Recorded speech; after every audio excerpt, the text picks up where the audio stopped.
उसके बाद एक कथा आती है राजा नृग की। एक राजा था, वो प्रतिदिन ब्राह्मणों को गाय दान करता था। चांदी का खुर लगवाता था चारों पैर में, और सोने के सींग में, जो सींग होती है उसमें सोने का पतरा लगवाया, अच्छे से सजा करके फिर ब्राह्मण को बुला करके गाय दान करता था। प्रतिदिन उसका ये नियम था।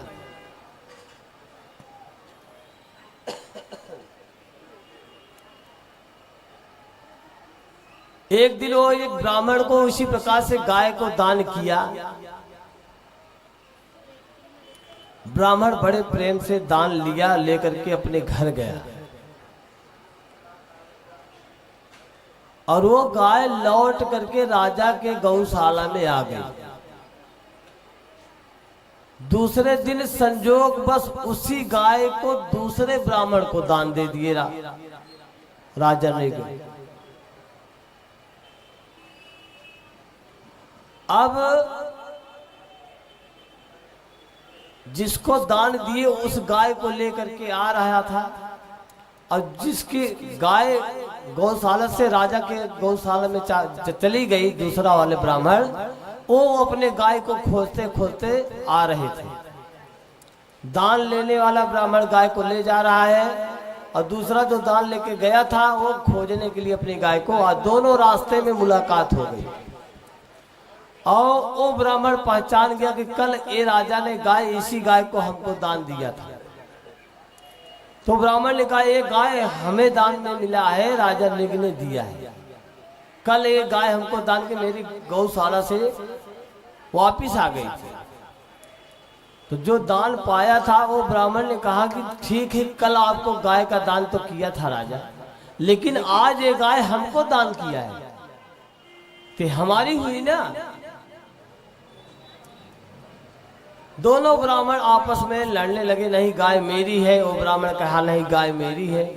बोले इसका फैसला कैसे होगा। राजा के पास दोनों ब्राह्मण गए और राजा से कहा कि गाय आपने दान किए हुए गाय को फिर कैसे दान कर दिए। दान दी हुई वस्तु का फिर दान नहीं किया जाता है, आपने कैसे कर दिया। राजा ने कहा कि हमको कुछ पता नहीं, हमारे गौशाला में कब वो गाय आ गई, हमने ध्यान नहीं दिया। और गाय एक की जगह 10 गाय लेके जाओ, कोई फर्क नहीं पड़ता है। आप जितना दान लेना चाहो उतना गाय ले सकते हो। लेकिन दोनों ब्राह्मण जिद पे आ गए, नहीं गाय अगर लेनी है तो हमको इसी गाय को लेनी है। अब आप फैसला सुनाओ कि गाय है किसकी। राजा ने कोई फैसला नहीं सुना पाया कि गाय किसकी है, क्योंकि पहले दिन उस ब्राह्मण को दान दिया था, दूसरे दिन उसी गाय को दूसरे ब्राह्मण को दान दे दिया। तो दोनों ब्राह्मण ने मिल करके श्राप दे दिए, जाओ गिरगिट की तरह रंग बदलते हो, इसलिए तुम नृग बन जाओ। राजा ने बड़ा प्रार्थना किया कि हमारे इसमें कोई गलती नहीं, हमारा काम था दान करने में, दान कर दिया। अब गाय वापिस आ गई तो गौशाला में जाके मिल गई, इतनी सारी गायें हैं तो कैसे पहचान में आए। आपने हमको बेवजह श्राप दिया है। ब्राह्मण ने कहा कि अब तो श्राप मिल गया है, उसका तो आपको परिणाम भोगना पड़ेगा, लेकिन जाओ द्वापर में भगवान के जरिए आपका उद्धार होगा। तो वो गिरगिट एक कुएं में पड़ा, भगवान का नाम रटता रहा, भगवान का नाम जप करता रहा।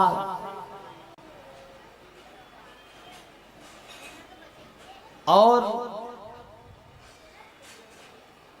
एक दिन भगवान विचरण कर रहे थे तो कुछ लोगों ने देखा कि एक बहुत बड़ा मृग जो है गिरगिट कुएं में पड़ा है।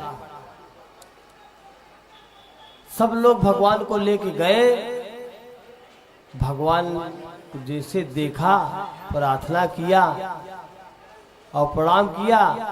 भगवान ने अपनी योग माया से उसकी मुक्ति की और उसकी आत्मा निकली भगवान के चरणों में जाकर के समा गई। इस प्रकार से भगवान ने राजा नृग का उद्धार किया।